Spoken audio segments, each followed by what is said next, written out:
In this video we are going to learn the limitations of rural credit. इससे पहले वाली video में हमने उनके अप्रेजल के बारे में बात करी। अब यहाँ इनके लिमिटेशंस क्या है, प्रॉब्लम्स क्या है, उसके बारे में बात करते हैं। मैंने अभी आपको पहली वीडियो में ही बताया था कि जो रूरल बैंकिंग है वो इतना सफिशिएंट नहीं है कि वो सारे एग्रीकल्चर फार्म मतलब जो आपके फार्मर्स हैं उन्हें एडिक्वेट फाइनेंस दे सके। तो पहला प्रॉब्लम इसमें आता है इनसफिशिएंसी। इनसफिशिएंसी का मतलब the volume of credit rural credit in the country is still insufficient in comparison to its demand. लोग ज़्यादा है, ज़रूरत ज़्यादा है, मगर हम अब भी ज़्यादा लोन नहीं दे पा रहे। इनएडिक्वेट coverage of the industrial sources. Industrial sources का इनएडिक्वेट कवरेज है, कहीं तो बहुत सारे बैंक हैं और कहीं एक भी बैंक नहीं है। The rural banking institution have failed to cover the entire rural farming of the country. Less attention to poor and marginal farmers. अब ये रीज़न क्या है? क्योंकि बैंक्स को ही लगता है it will be a reason of back debts. अगर हम गरीब को या फिर मार्जिनल फार्मर्स को पैसा देंगे तो उनका पैसा मर भी सकता है, इसलिए वो ज़्यादा ध्यान किस देते हैं? जो रिच फार्मर्स होते हैं। Less attention have been given on the credit requirement of the needy farmers. Needy farmers की रिक्वायरमेंट के हिसाब से ध्यान दिया जाता है। एग्रीकल्चरल मार्केटिंग, अभी बड़ा ही इंपॉर्टेंट है। एग्रीकल्चरल मार्केटिंग का मतलब आ गया मंडी। अब एक किसान गेहूँ उगा रहा है, उसने वो सारी गेहूँ अपने खेत में रख रखी है, वो सारी गेहूँ कहाँ जाती है? पहले मंडी में जाती है। तो मतलब वहाँ क्या हुई? वो असेंबल हुई। वहाँ क्या हुई? वो असेंबल करने के बाद उन्होंने करा उसे स्टोर। क्या करा उन्होंने? स्टोर से रख दिया। उसके बाद उन्होंने करा प्रोसेसिंग, उसका थोड़ा जो सफाई करी, फिर ये ट्रांसपोर्टेशन बाद में करना, ऐसे याद नहीं रहेगा। फिर करेंगे ग्रेडिंग, फिर डिस्ट्रीब्यूशन, और डिस्ट्रीब्यूशन किसके थ्रू करेंगे? ट्रांसपोर्टेशन के थ्रू। दोबारा समझिए हमने क्या बताया। सबसे पहले हम करते हैं असेंबल। पहले हम क्या करते हैं? असेंबल। उसके बाद क्या करा हमने? स्टोरेज। खुद सोचो, मंडी में पहले गेहूँ गई तो असेंबल हुई, इकट्ठी हो गई, उसे फिर इन्होंने स्टोर कर दिया। स्टोर के बाद उसे प्रोसेस करा, साफ करा, उसे धूप दिखाई, इस तरह से। फिर क्या करा इन्होंने? यहाँ पे ग्रेडिंग करा, फिर डिस्ट्रीब्यूशन और transportation of different agricultural commodities across the countries. ये क्या है? एग्रीकल्चरल मार्केटिंग है, इसे मंडी भी कहा जाता है। ठीक है। अब बात हम करते हैं mention some obstacles that hinders the mechanisms of agriculture marketing और problem faced by the farmers. क्या क्या दिक्कतें आई आपकी एग्रीकल्चर मार्केटिंग में? एक बार दोबारा रिवाइज करते हैं। एग्रीकल्चर मार्केटिंग में क्या करते हैं हम? पहले असेंबल करते हैं, स्टोर करते हैं, प्रोसेस करते हैं, ग्रेड करते हैं, डिस्ट्रीब्यूशन और किसके थ्रू? ट्रांसपोर्टेशन के थ्रू। सबसे पहली बात क्या है, आज भी जो आपका जो फार्म लॉज हैं वो सबसे पहले क्या चाहते हैं कि जो बीच के इंटरमीडिएटर्स हैं, जो ज़मीन मतलब एक तरह से बिचौलिया हैं, ठीक है ना, मनी लेंडर्स हैं, वो हट जाएं। मगर ये भी एक रीज़न है कि हमारा जो एग्रीकल्चर बैकवर्ड है। तो agriculture market are still dominated by the private traders like money lenders, big merchant and rich farmers. Lack of storage facilities. क्या कम है आपके पास? स्टोरेज फैसिलिटीज़ कम है। Lack of transportation, lack of market information. Market information का मतलब क्या है? एमएसपी। अगर हम एक डाटा के हिसाब से बताएं तो पूरी इंडिया में सिर्फ 6% लोग ही एमएसपी का फायदा उठा पाते हैं। तो क्या है वो? Lack of market information. उन्हें पता ही नहीं होता कि अपने हमारी चीज़ के रेट क्या है। Government intervention become necessary to regulate the activities of the private traders. Private traders की फैसिलिटी मतलब उन्हें सही करने के लिए गवर्नमेंट का इंटरवेंशन जरूरी है। अब देखिए जो ऊपर दिक्कतें हैं वही सही होंगी। अगर हम बात करें स्टोरेज फैसिलिटीज़ को सही करने के लिए हम क्या लेके आएंगे? इंफ्रास्ट्रक्चर लेके आएंगे जिससे कोई दिक्कत ना बने। भाई एक कहते हैं ना कि सरकारी मंडी है, मतलब यहाँ पे क्या होता है कि गवर्नमेंट अगर कोई रेट निकालती है तो अगर प्राइवेट ट्रेडर्स नहीं खरीदते तो वो ट्रेडर्स खरीद लेंगे। तो measures to improve the agriculture marketing. क्या क्या मीजर्स हैं एग्रीकल्चर मार्केटिंग को सही करने के? सबसे पहले आता है आपका रेगुलेटेड मार्केट, फिर इंफ्रास्ट्रक्चरल फैसिलिटीज़, कोऑपरेटिव मार्केट और डिफरेंट पॉलिसी इंस्ट्रूमेंट। सबसे पहले बात करते हैं रेगुलेटेड मार्केट का मतलब क्या होता है। रेगुलेटेड मार्केट का मतलब है it has been organised with the view to protect the farmers from the malpractice of sellers and brokers. दलाल से बचने के लिए रेगुलेटेड मार्केट बनाई जाती हैं। क्या बनाई जाती हैं? रेगुलेटेड मार्केट, जिससे उन्हें हर चीज़ के बारे में पता हो और वो अपने सामान भी वहाँ जाके बेच सकें। फिर नेक्स्ट आता है इसके अंदर infrastructural facilities. Government aims to provide the physical infrastructure facilities like road, railways, warehouses, godowns, cold storage and processing units. Government क्या चाहती है कि अगर सरकार ये स्टोरेज बनाएगी, कोल्ड स्टोरेज बनाएगी, तो किसानों को उसकी रेट के जो मतलब उसकी फसल के पैसे सही मिलेंगे। कोऑपरेटिव मार्केट किसे कहा जाता है? It aims to realise the fair price for the farmers product. Cooperative market का मतलब सहकारी समितियाँ। कहने का मतलब अगर गेहूँ हमारा मार्केट नहीं खरीद रहा तो हम वहाँ जाके बेच के आ जाते हैं, वो क्या है? Cooperative market. हमने कितनी चीज़ें पढ़ी अभी इसमें? रेगुलेटेड पढ़ा हमने, फिर रेगुलेटेड मार्केट पढ़ा, इंफ्रास्ट्रक्चर फैसिलिटीज़ पढ़ी और फिर कोऑपरेटिव मार्केट पढ़ा। अब हम बात कर रहे हैं डिफरेंट पॉलिसी इंस्ट्रूमेंट। सबसे पहले आता है minimum support price, MSP, government मतलब जो फार्मर्स है उनकी डिमांड क्या है कि इसे एक कानून बनाया जाए, मतलब ये कंपलसरी कर दिया जाए। अब देखिए मिनिमम सपोर्ट प्राइस है क्या, to safeguard the interest of the farmers, farmers को बचाने के लिए गवर्नमेंट फिक्स करती है minimum price support price for the agriculture product like wheat, rice, maize, cotton, sugarcane, pulses etc। एक maximum rate set करती है। Such a price may be regulated as the offer price at which the government is willing to buy any amount of grain from the farmers. मतलब एक ऐसे price होते हैं अगर आप कोई बाहर नहीं बेच, कोई आपसे खरीद रहा है तो आप सरकार को बेच के आ जाओ, दैट इज MSP। फिर हम बात करते हैं मेंटेनेंस ऑफ बफर स्टॉक। अगर हम बात करें तो ग्रीन रेवोल्यूशन से सबसे बड़ा फायदा यही हुआ था कि हम सफिशिएंट बफर स्टॉक बना पाए थे। Buffer stock is created in the year of the surplus production and use during the shortage. Buffer stock का मतलब वो गेहूं का स्टॉक जब अच्छा प्रोडक्शन होता है तब हम उसे स्टोर करते हैं और यूज करते हैं कब, शॉर्टेज के टाइम पे। इसे कौन रेगुलेट करता है, FCI, food corporation of India purchase wheat and rice at the fixed price to maintain the buffer stock. It helps to ensure regularity in supply and stability in price. इससे क्या करता है, वो रेगुलरिटी भी रखते हैं और सप्लाई प्राइस को भी सही रखने की कोशिश करते हैं। PDS, पब्लिक डिस्ट्रीब्यूशन सिस्टम, ये 1997 में आया था।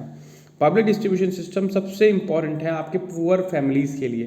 गवर्नमेंट ने इस बार लॉकडाउन में भी डबल राशन बांटा, तो किसके थ्रू बांट पाए वो, PDS, public distribution system.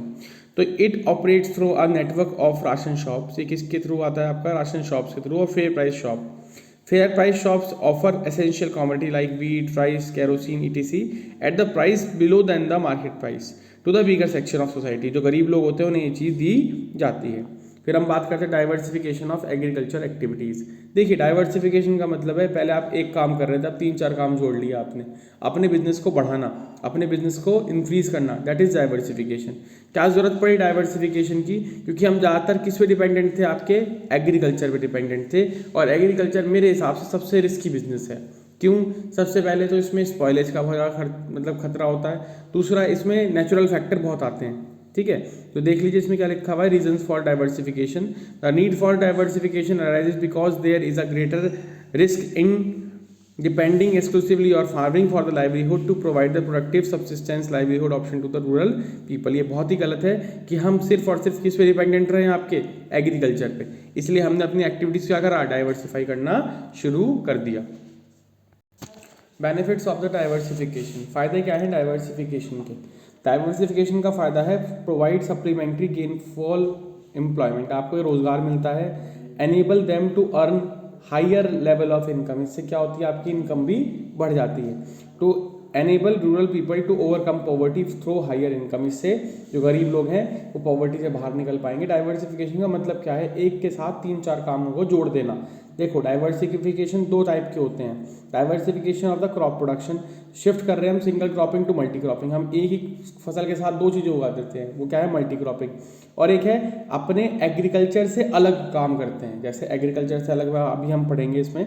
Diversification of the productive areas activities और shift from the workforce from agriculture to the align to the non agriculture activities. मतलब एक तरह से नॉन एग्रीकल्चर एक्टिविटीज में सबसे पहले आता है नॉन फार्म इकोनॉमी। ये किसके अंदर आती है सारी चीज़ें, नॉन फार्म। देखिए फार्म इकोनॉमी का मतलब सिर्फ एग्रीकल्चर हो गया, ये एग्रीकल्चर से रिलेटेड नहीं है। तो work force other than the farming activity to absorb the surplus work force of the agriculture sector. तो सबसे पहले आता है एनिमल हस्बेंड्री, हम पशुओं को पालते हैं, हम भेड़ को पालते हैं वूल के लिए, है ना, हम गोट्स को पालते हैं या फिर हम पोल्ट्री फार्म्स रखते हैं, मुर्गी पालन करते हैं। तो वो क्या है, एक तरह से एनिमल हस्बेंड्री है, लाइव स्टॉक फार्मिंग है।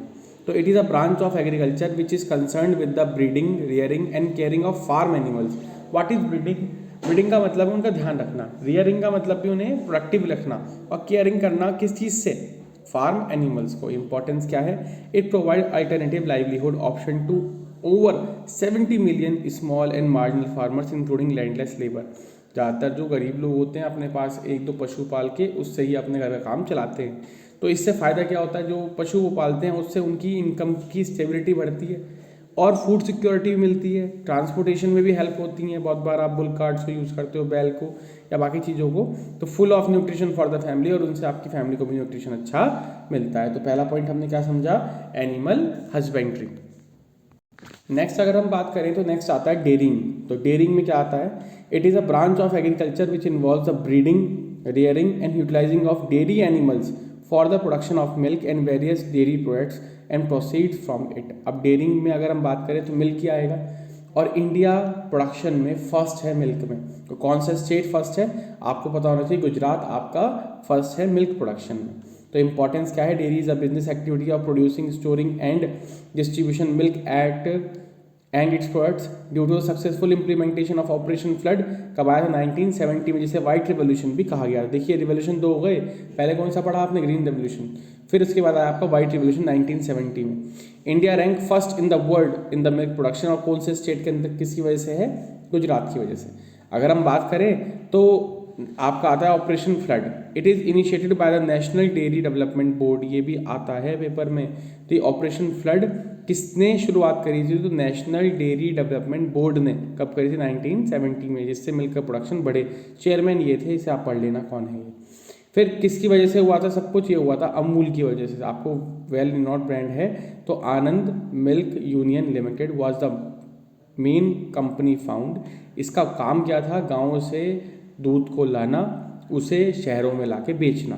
तो it is a system in which all the farmers can pool their milk products in the basis of quality and same its proceeds and marketed to the urban centers through cooperatives। देखिए quality के according आपने fat के बारे में सुना होगा, fat के हिसाब से दूध लिया जाता है हमेशा। तो this system ensure that supply of the milk get reasonable and fair price, thereby increasing their welfare. देखिए प्राइस, सप्लाई भी होने लग गई मिल्क की, और जो किसान है उन्हें सही रेट भी मिलने शुरू हो गए। इंडिया फर्स्ट है अपने रैंक प्रोडक्शन में, किस चीज़ के, मिल्क के। फिर हम बात करते हैं फिशरीज़ के बारे में। तो आपने समझा ही होगा एक्वेटिक एनिमल्स, वुमेन्स को बहुत ज़्यादा डेवलपमेंट मतलब एम्प्लॉयमेंट इसमें मिलता है। कोस्टल एरियाज में ज़्यादातर वुमेन ही इस चीज़ का काम करती हैं, फिशिंग का। तो it refers to the operation devoted to the catching, processing and selling. What is catching, अब बात को समझिए ना, ये तो आप नेचुरल चीज़ें ले रहे हो। फिशिंग क्या है, एक भाई ओशियन में फिश है, आपने कुछ करा थोड़ी है इसके लिए, मतलब कैच कर रहे हो उन्हें, प्रोसेस कर रहे हो और फिर सेल कर रहे हो फिश को और अदर एक्वेटिक एनिमल्स को। तो fisheries sector play an important role in the social and economic development of the country. What is social, जो आसपास के वहाँ के लोग हैं वो उसकी वजह से खा पा रहे हैं, और इकोनॉमिकल ये हमारे जीडीपी में भी हेल्प करता है। और जीडीपी में हेल्प कितना करता है, 0.8%। तो अगर हम बात करें तो fishing production contribute 0.8% to India's GDP. ये बहुत ही इंपॉर्टेंट पॉइंट है, और ये आता भी है कितने परसेंट जीडीपी में कंट्रीब्यूट करता है, 0.8%। A significant number of women are also find employment in the fishing, और ज़्यादातर जो है वुमेन्स भी इसमें काम करती हैं। अब हम बात करते हैं हॉर्टिकल्चर के बारे में, ये बहुत ही इंपॉर्टेंट है। It refers to the science और art of cultivating fruits, vegetables, flowers, spices, plantation crops. कुछ बच्चे ही कहते हैं हॉर्टिकल्चर और एग्रीकल्चर में क्या फ़र्क है। तो देखिए एग्रीकल्चर एक कॉमन सी चीज़ है, जिसमें आप वीट को उगा रहे हो, आप राइस को उगा रहे हो, इसमें आप फ्रूट्स को कल्टीवेट करते हो, फ्लावर्स को कल्टीवेट करते हो, वेजिटेबल्स जो अलग अलग तरीके के होते हैं उन्हें कल्टीवेट करते हो, स्पाइसेस, उसे हॉर्टिकल्चर कहा जाता है। ये हमारी जीडीपी में 6% शेयर रखता है। और हॉर्टिकल्चर का जो सेक्टर है, मतलब आपको ये तो पता होना चाहिए कि एग्रीकल्चर जो है वो भी आपका कम से कम 2/3 पार्ट शेयर रखता है हमेशा। अगर हम कहें कि हमारी इंडियन पॉपुलेशन कितनी डिपेंडेंट है एग्रीकल्चर पे, आप बताएंगे 2/3। देखिए horticulture have been improve the economic condition of many farmers and it become a main improving standard of living. Flower harvesting, nursery maintenance are the highly remunerative employment option for the womens in the rural area. Nursery बनाना जहाँ से हमें पेड़ पौधे मिलते हैं। Horticulture sector contributes 1/3 of the value of the agriculture output and 6% of the GDP in the economy. अभी हमने जीडीपी के बारे में बात करी थी, फिशिंग कितना रखती है, 0.8%, और हॉर्टिकल्चर कितना रखता है, 6%। बात करते हैं इंफॉर्मेशन टेक्नोलॉजी के बारे में। अब ये है क्या, इसका मतलब है सारी इंफॉर्मेशन के बारे में पता होना, सारी जानकारी होना। It refers to that branch of engineering that deals with the use of computers and telecommunication to retrieve and store, transmit and information. हर चीज़ के बारे में पूरा डाटा रखना, वो चीज़ किसके अंदर आती है, आपकी इंफॉर्मेशन टेक्नोलॉजी के अंदर आती है। इसके फायदे क्या हैं, तो IT play an important role in achieving the sustainable development and food security. ऐसा क्यों है, हमें पता होता है इस साल कितनी प्रोडक्शन हुई, इस साल कितनी खराब हो गई, हमारे पास कितना स्टॉक है, हमारे पास एक तरह से हिसाब रखना, ठीक है। तो through the appropriate information and software tools the government have able to predict areas of food insecurity and vulnerability to prevent or reduce the chance of emergency. पहले से पता होता है इस साल प्रोडक्शन बड़ी कम होगी, तो पहले से तैयारी रखो। तो आईटी सेक्टर इस चीज़ में आपकी हेल्प करता है। इन्फॉर्मेशन टेक्नोलॉजी का मतलब ये होता है, एक बार दोबारा समझ लीजिए, जिसमें आपको सारी चीज़ों से आप डाटा रखते हो कंप्यूटर से और हर चीज़ को बहुत अच्छी तरीके से उसे इस्तेमाल करते हो डाटा को आगे से बचने के लिए। तो देख लीजिए, इसका मेन मोटिव ये होता है कि हर एरिया की पूरी स्टडी रखना, जिससे कोई भी इमरजेंसी सिचुएशन आपके सामने ना आए। तो IT sector is also generating employment opportunities in the backward areas में एम्प्लॉयमेंट अपॉर्चुनिटीज को सेट करता है। It aims to make every village a knowledge center whereas to provide sustainable option of employment and livelihood। इस तरह से आपने देखा भी होगा जन सेवा केंद्र, ये इंफॉर्मेशन टेक्नोलॉजी का पार्ट है। हर जगह जन सेवा केंद्र होते हैं जहाँ पे आप सारे फॉर्म फिल कर पाते हैं, आपको सारी इन्फॉर्मेशन मिलती है, पैसे ट्रांसफर करना, सारी चीज़ें इसके अंदर आती हैं। Adoption of the village by the parliamentarians, तो ये देख लीजिए, ये इतना पढ़ लीजिए इसे आप। इन 2014 अक्टूबर 2014 the government of India introduce a new scheme that is संसद अध्याय ग्राम योजना। ये चीज़ देख लीजिए इसमें क्या है क्या नहीं है। मेन तो इसमें सबसे इंपॉर्टेंट आपका ये आता है गोल्डन रिवोल्यूशन। पहले हम पहले पढ़ चुके, एक तो ग्रीन और एक वाइट, अब आता है गोल्डन रिवोल्यूशन। तो पीरियड ऑफ 1991 एंड 2003 जिसमें फोकस करा गया हनी और हॉर्टिकल्चर प्रोडक्शन पे। इसके फादर का नाम भी आप देख लीजिए, निर्भा और कोटेज, तो गोल्डन रिवोल्यूशन के फादर भी इसमें है।